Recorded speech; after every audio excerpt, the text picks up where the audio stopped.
Now we discuss about the polarization of light. Another important topic of the wave optics, polarization of light. The phenomena of restrictions of the vibrations of the wave just in one direction. The phenomena of restrictions of the vibrations of the wave just in one direction known as polarization of light. Polarization of light को समझाने से पहले हम आपको समझाना चाह रहे हैं polarization of waves, polarization of waves, फिर आप समझ पाएंगे polarization of light.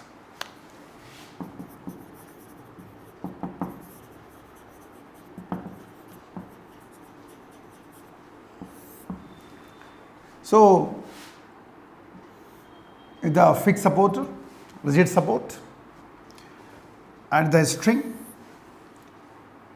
we produce vibrations in a string from free end in all possible manners. So vibrations are present more than one direction. ऐसे भी है, ऐसे भी है. That's why it is unpolarized wave. Because vibrations are present more than one direction, that's why it is unpolarized wave. और अब इसको polarise करना है.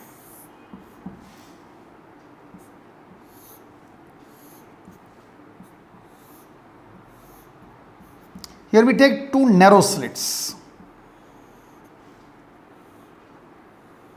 whose width is slightly greater than the thickness of the string.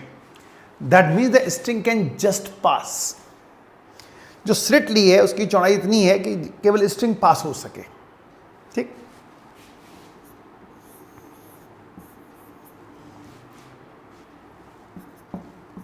slit S1 allow the vibrations, those are parallel to slit width.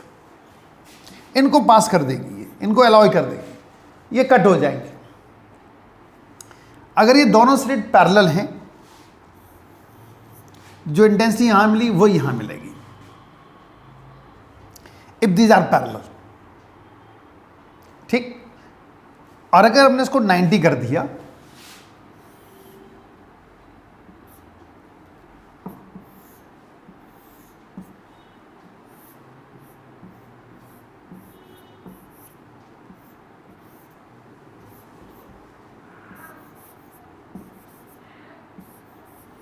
और यहां कोई vibration नहीं मिलेगा, ये भी कट हो जाएंगे. मतलब कहने का ये हुआ, ऐसे थे पहले और अब ऐसे कर दिए, तो जो वाइब्रेशंस थे वो अब यहां नहीं निकलेंगे. अगर यहां एक भी वाइब्रेशन नहीं मिल रहा है, it means this wave is perfectly polarized. That is known as polarization. The phenomena of restrictions of the vibrations of the wave just in one direction, that is known as polarization. Clear? अब आ रहे हम लोग polarization of light पर. Now discuss about the polarization of light.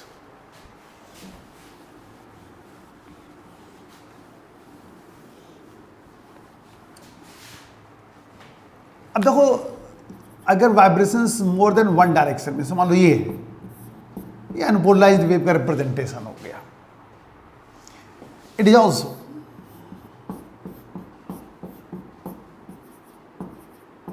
Also unpolarized because vibrations are present more than one direction.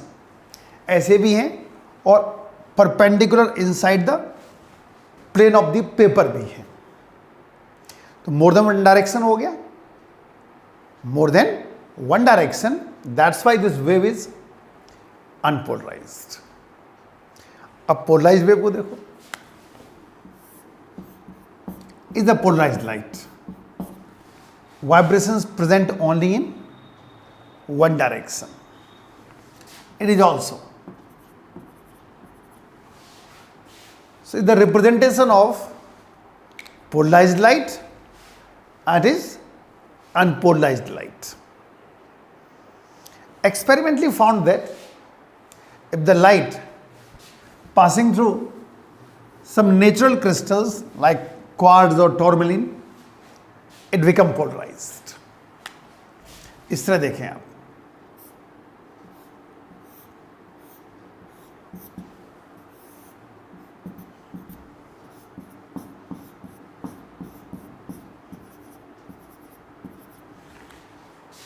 Is unpolarised wave, ठीक। और यहां पर आपको पोलराइज्ड वेव मिल जाएगी, क्योंकि उनको ये अलाउ करेगा, those are parallel to its axis, और परपेंडिकुलर वाले कट हो जाएंगे। अगर यह इंटेंसिटी आई नॉट है तो आई नॉट बाई 2 हो जाती है। फर्स्ट पोलराइड से पास होते इंटेंसिटी हाफ हो जाया करती है।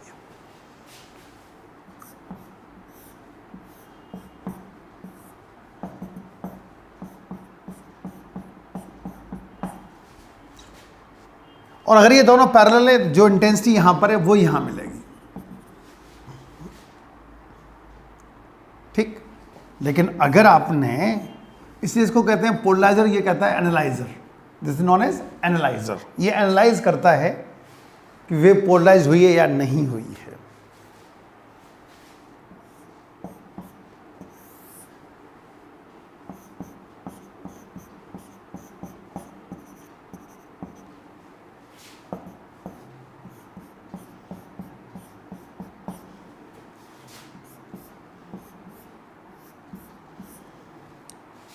And if it is 90 degree with respect to the first Polaroid, and if there is no light, it means this light is completely polarized. If we rotate analyzer 360 degree, if light twice becomes 0, it means light is perfectly polarized. By rotation of the analyzer, if intensity, there is some variation of intensity but not equal to 0, it means the light is partially polarized. आप इस तरह देखें, और जो पोलराइड्स होते हैं वो आपको दिखा रहे हैं।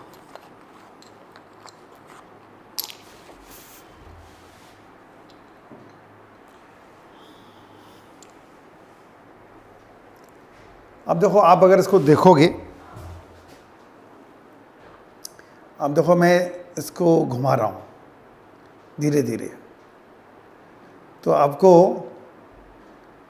कहीं ना कहीं जीरो दिखेगी, थोड़ा थोड़ा इंटेंसिटी वेरी करेगी और जीरो होना स्टार्ट हो जाएगी।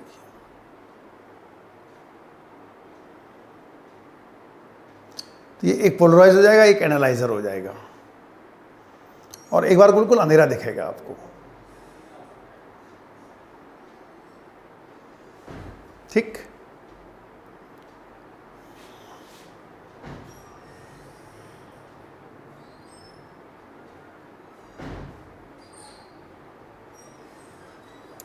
इससे देखो आप, ऐसी और है, आपको उससे दिखा देते, हो सकता है इसमें आपको ना दिख रहा हो।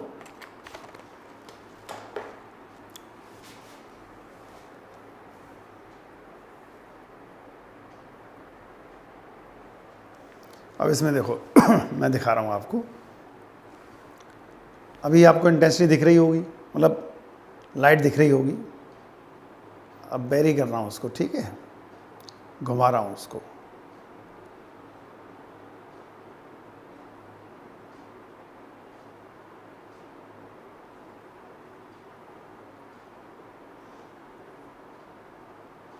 आपको इंटेंसिटी वेरी करते हुए दिखेगी। हो सकता है कहीं ऐसे ही पॉइंट आ जाए जहाँ बिल्कुल अंधेरा भी हो जाए आपको। तो इसमें एक पोलराइजर और एक एनालाइजर है, ये अलग अलग थे। इसमें ये फिक्स है, एक आगे फिक्स, एक पीछे फिक्स है, और जबकि इसमें एक ये रहा और एक ये रहा, एक एनालाइजर और एक पोलराइजर है इसमें। Clear? The phenomena of restrictions of the vibrations of the wave just in one direction known as polarization of light. Clear? Now plane of vibration and plane of polarization देखो क्या होते हैं।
अब इसमें ये अनपोलराइज्ड वेव है, उसको पास कर रहे हैं एक क्रिस्टल से, तो वाइब्रेशंस ऐसे मिलेंगे।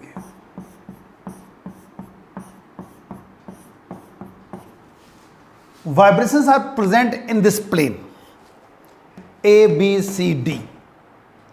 So this plane known as plane of vibration.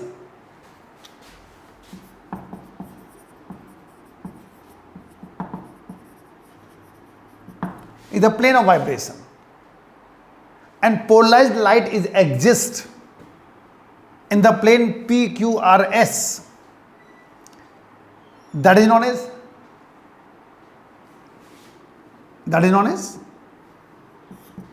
plane of polarization.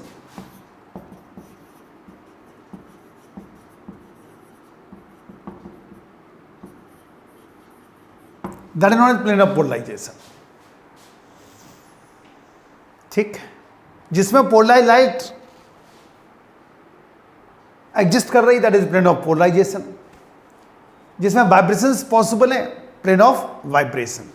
तो वाइब्रेशन इस प्लेन में है, तो ये कहलाएगा plane of vibration, and that is called plane of polarisation. ठीक, now we discuss about the polarisation by scattering.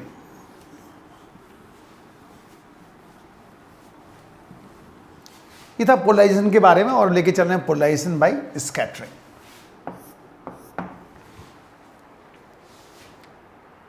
When the light enters in a medium, it strikes with the particles, and if their size is equal to the wavelength of the light used, light is scattered in all directions. Now, suppose the light is the particle,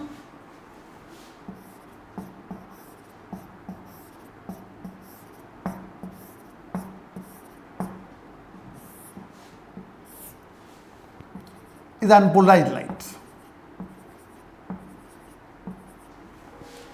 If we view scattered light perpendicular to the direction of incidence, अब ये y में आ रही है, अगर हम x या z से देखें, we get polarized light.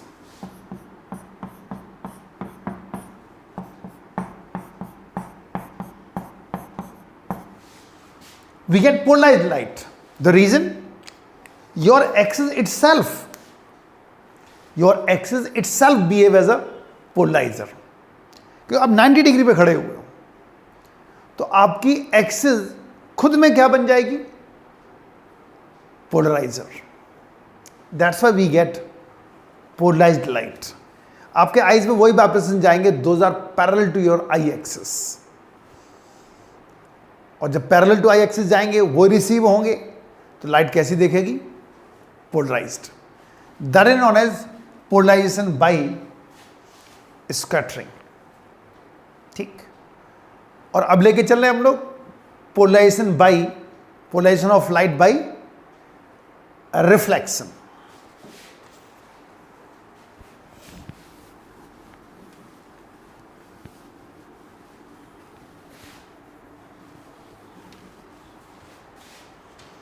Polarization of light by reflection. Here we consider a surface which can reflect as well as refract the light, like water, glass.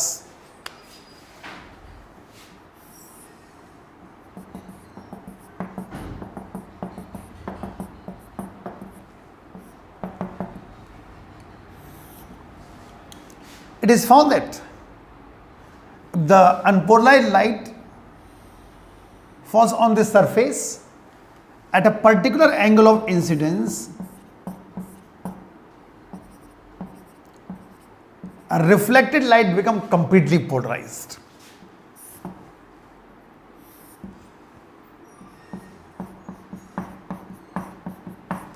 Completely polarized.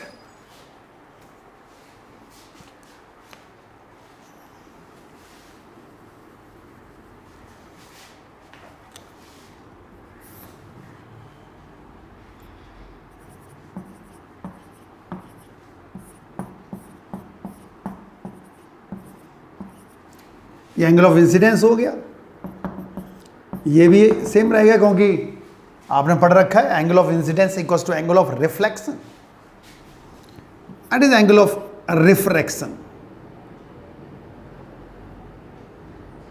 ठीक है, r. Now it is found that when the reflected light completely polarized at that time, the angle between reflected ray and refracted ray become 90 degree. It's pi by 2. And the angle of incidence at which the reflected light become completely polarized, known as angle of polarization. Angle of polarization or Brewster angle. This law is also known as Brewster law, or this angle is also known as Brewster angle. The angle of incidence at which reflected light become completely polarized, known as angle of polarization or Brewster angle. और जब ये completely polarized होगी, at that time the reflected ray and refracted ray become perpendicular to each other, 90 degree होगा। और अगर ये 90 है, इसका मतलब ये हुआ IP प्लस RP भी कितना हो जाएगा, पाई बाई 2। भाई ये पूरा 180 हो गया, ये 90, तो ये भी मिलके क्या हो जाएगा, 90।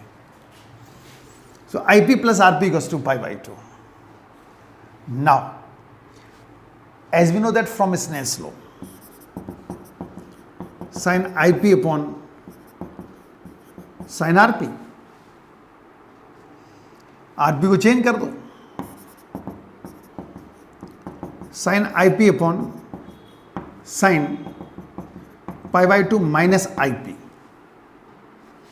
तो ये हो जाएगा sin IP upon cos IP, और mu equals to tan IP, mu equals to tan IP। Refractive angle is equals to tangent of angle of polarization, mu equals to tan IP, एक रिलेशन मिल गया। ये exam में पूछ लेते हैं। Polarization by reflection important है, ये खुद में 2 या 3 नंबर में पूछा गया है। ठीक, और अब लेके चल रहे हैं हम लोग law of malice. Very important, it's very important. इसके ऊपर न्यूमेरिकल भी आ जाते हैं खूब, अक्सर न्यूमेरिकल इसी के ऊपर आते हैं।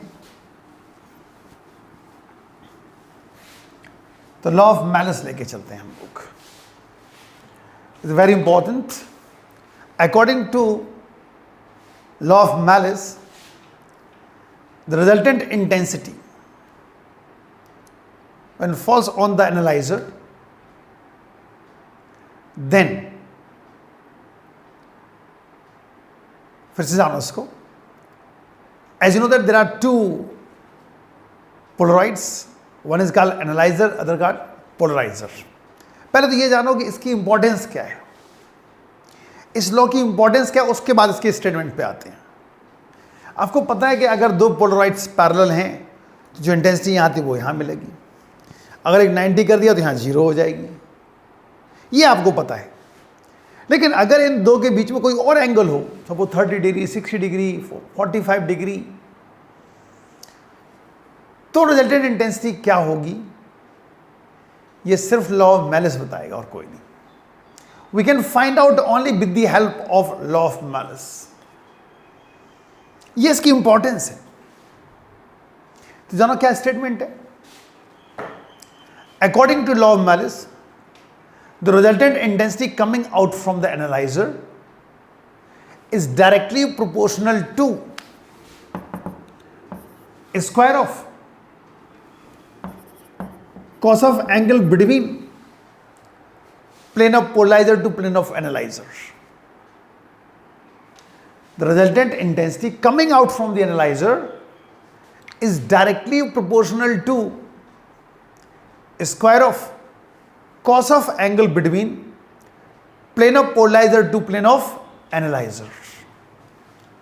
सो I equals to I naught cos square theta, is the law of malice.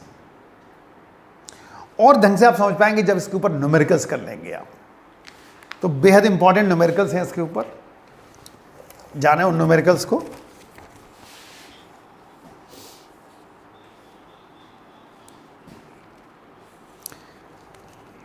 Question ये है, two polaroids are placed at 90 degree to each other. इस तरह का क्वेश्चन है, टू पोलराइड्स हैं,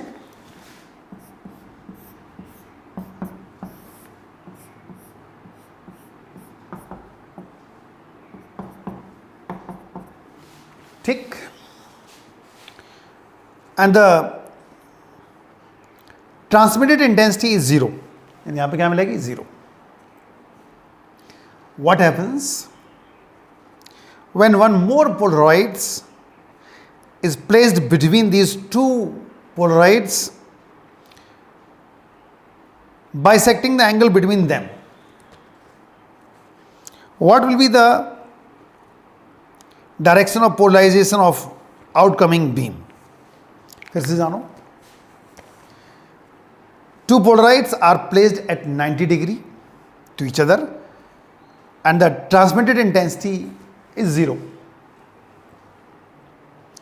What happens when one more polaroid is placed between these two, bisecting the angle between them? ठीक, मतलब एक पोलराइड ऐसे डाला गया इसके अंदर कि इनकी एक्सिस को बाइसेक्ट कर रहा है, मतलब इनके बीच में 90, ये भी 45 और इससे भी क्या बना रहा है 45, दोनों से 45 बना रहा है। तो रिजल्टेंट इंटेंसिटी क्या होगी, ये क्वेश्चन है। वो कैसे करेंगे? आपको पता है कि यहाँ आई नॉट है, I1 तो जाएगा आई नॉट बाई 2, फर्स्ट पोलराइड से पास होते इंटेंसिटी हाफ हो जाएगी, that is I nought by 2। अब जरा I2 से देखो, cos स्क्वायर 45, I1 की वैल्यू लगा दो आई नॉट बाई 2, और ये भी 1/2 हो जाएगा क्योंकि 1/√2² 1/2 हो जाएगा, I0/4 हो गया। अब ये इसके लिए इंसिडेंस होगी, तो I3 I2 again cos square 45,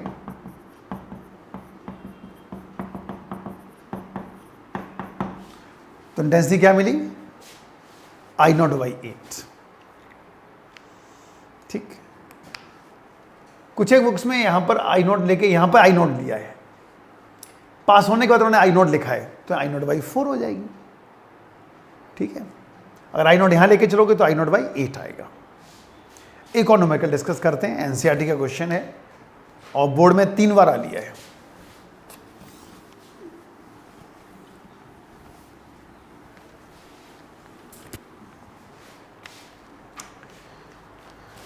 Discuss the intensity of the transmitted light when a Polaroid sheet is rotated between two crossed Polaroids। मतलब कहने का ये है, लगभग ऐसे क्वेश्चन है,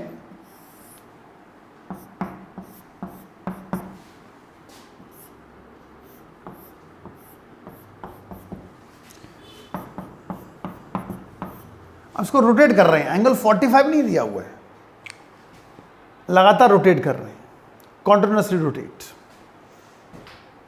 इसको रोटेट कर रहे हैं। ठीक, चलो यहां I0 ले ली तो ये तो क्लियर ही है आपको, I0/2, ये थीटा है तो ये कितना हो जाएगा 90 माइनस थीटा हो जाएगा। तो I1 तो हो गया I0/2, I2 I1 cos square theta और I0/2 cos स्क्वायर थीटा, ये आ गया। अब जरा I3 देखो, 90 माइनस थीटा हो गया ये। I2 की वैल्यू लगा दो I nought by 2 cos square theta, ये हो जाएगा साइन स्क्वायर थीटा। 4 से मल्टीप्लाई, 4 से डिवाइड कर दो,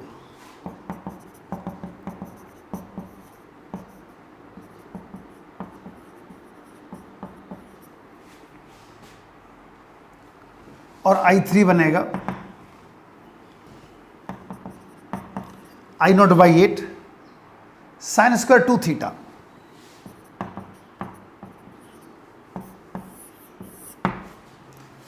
ये फाइनल फॉर्मूला हो गया। अब इंटेंसिटी को वेरिएशन में, इंटेंसिटी वेरिएशन डिस्कस करना है, एंगल लेके चलते। इफ θ1 इज 45 तो I3 क्या मिलेगा? I नॉट बाई 8, 90 हो गया, साइन 91 होता है, तो I नॉट बाई 8 हो जाएगा। If θ1 is 90 degree, if theta is 90 degree,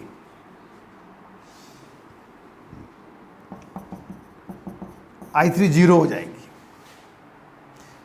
क्योंकि 180 हो गया, साइन 180 जीरो होता है। तो इस तरह इंटेंसिटी वेरी करेगी। क्वेश्चन ऑलमोस्ट सेम थे और थोड़ा अंतर है। ये एनसीईआरटी का थोड़ा एग्जाम्पल है, अब बोर्ड में 3 बार आ लिया है। क्लियर?